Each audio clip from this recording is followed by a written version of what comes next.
and call to order the LDC meeting.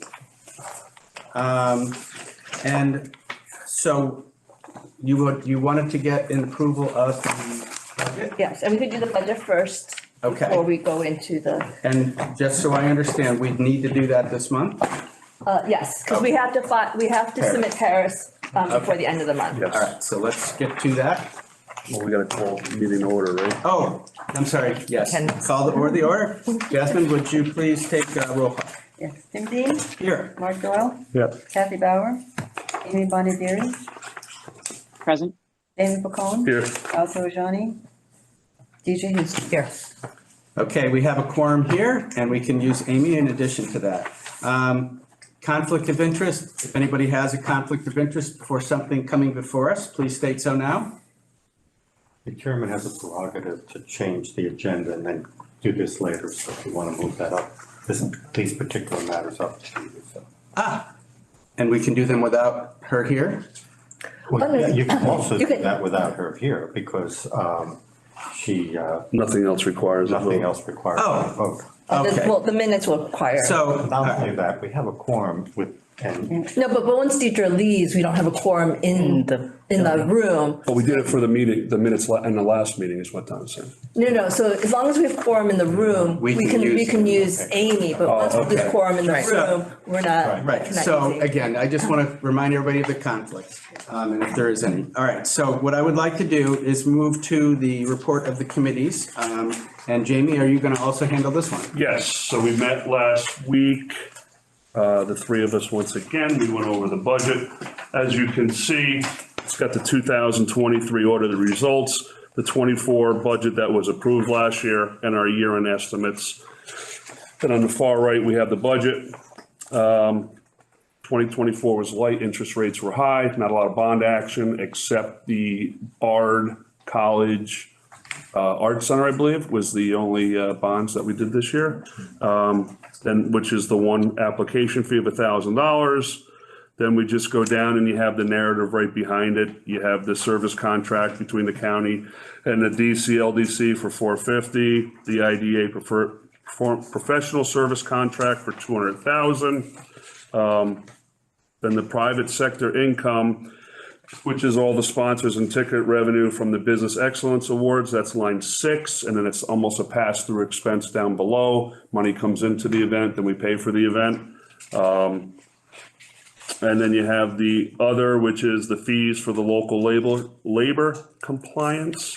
And then once again, having a little bit less proposed items for next year coming to us. Our interest income is going to be lighter because we might have to dip into our checking account or in CDs, but also the interest rates are coming down Sure. that we're already seeing and experiencing. So we knocked that down to 60,000. As we said before, the audit is 12,900 plus 1,000 for the software fee for the lease. Then basically you just have the insurance is $1,000 board and committee. I'm sorry, that's the $1,000 for the supplies. And also if the board pays for board training. And so it's like in the past, boards have attended like the IDEA Academy and other such. That's the. Yeah, line 12 is the computer consulting from PCA.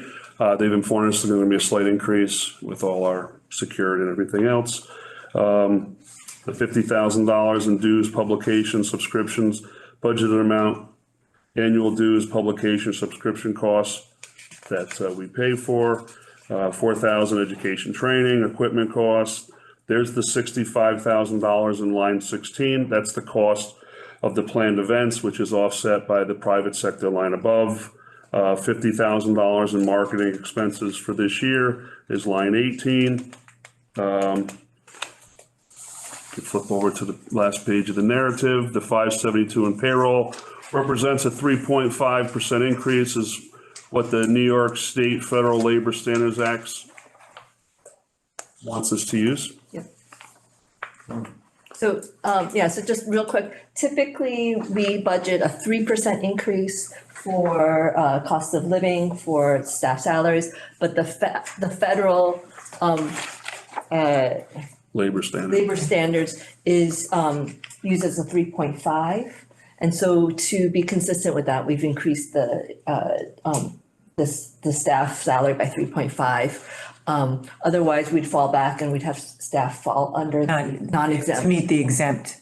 Got it. And it doesn't go up every year, 3.5, but it has, Yeah, last year it was 3.5, which we only did 3. And then this year it was just over, it was about 3.2.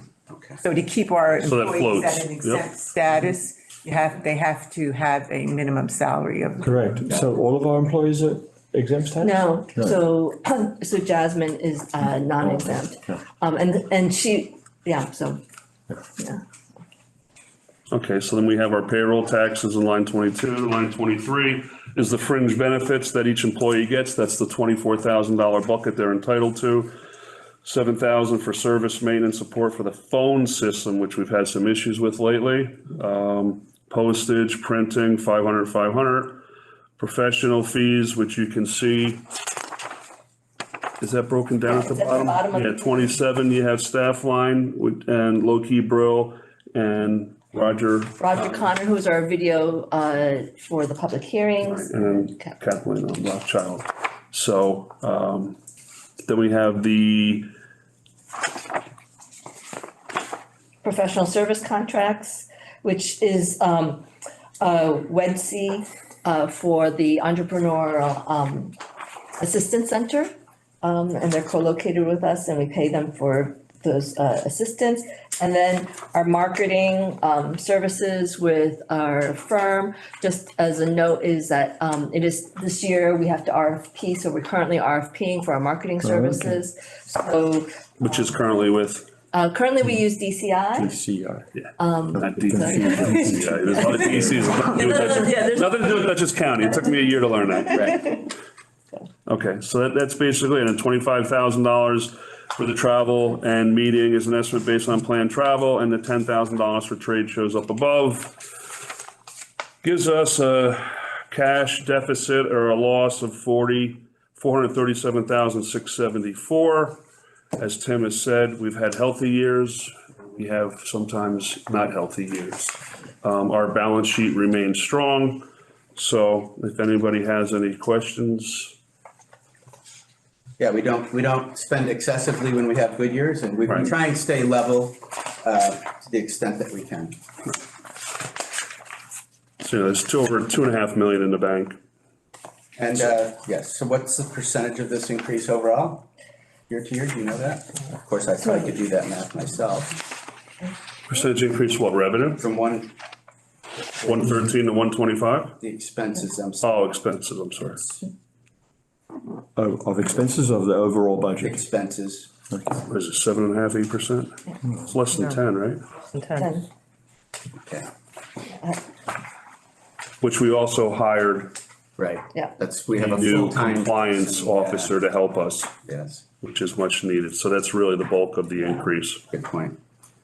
so. Okay, does anybody have any questions about this budget? Would somebody be willing to make a motion to approve the budget? I'll make a motion. Thank you, Amy. Would somebody be willing to second it? I'll second that. Mark, Jasmine, will you please take a roll call vote? Art Doyle, Approve. Amy Bondieri, Approve. Sammy Pacone, Approve. Deidre Houston, Approved. Tim Dean. I approve. It's a 5% increase Exactly. Okay, with the staff.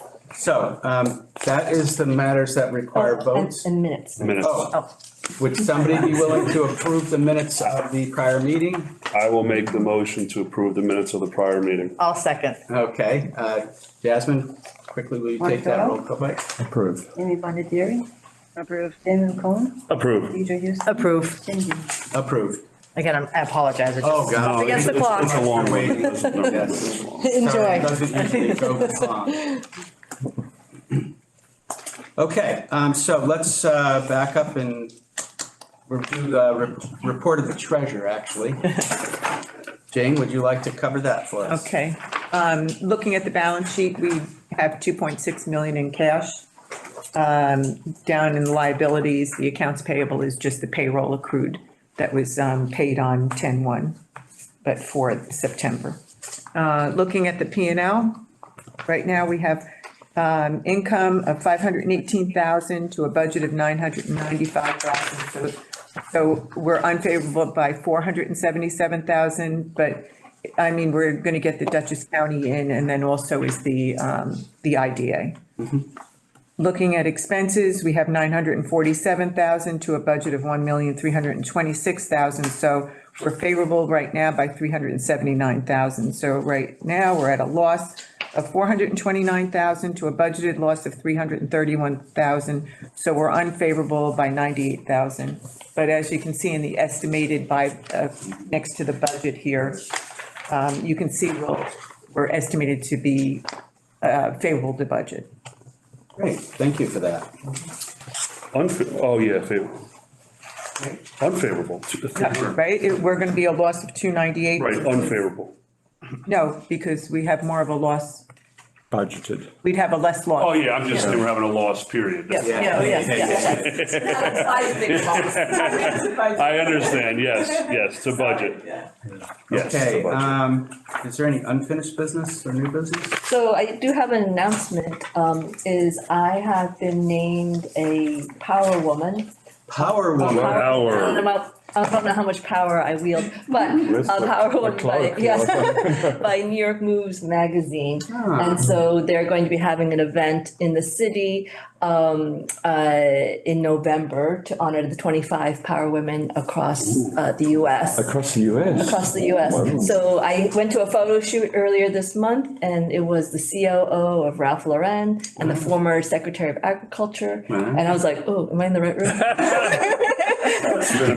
But if you remember, back in 2019, Mary Kay Verba was also given this, named a power So woman. their eyes on Dutchess. So their eyes are on Dutchess. So Sarah, I could tell that you slightly blushed when telling us that because you're a humble person, but so congratulations. Absolutely. Let us know. Speaks well, and let us know when it is, and if we can represent there, that would be wonderful. Okay, great. But congratulations, that's, we're not surprised. Yeah, that's right. And keep up the great work. because Absolutely. It does help our county tremendously. Yes. Anything else? That's it. Thanks for sharing. All right. Thanks for sharing. Okay. Good. I would like to adjourn the meeting of the LDC for the month. Thank you all for coming and for being here so long. Thank you. Yes.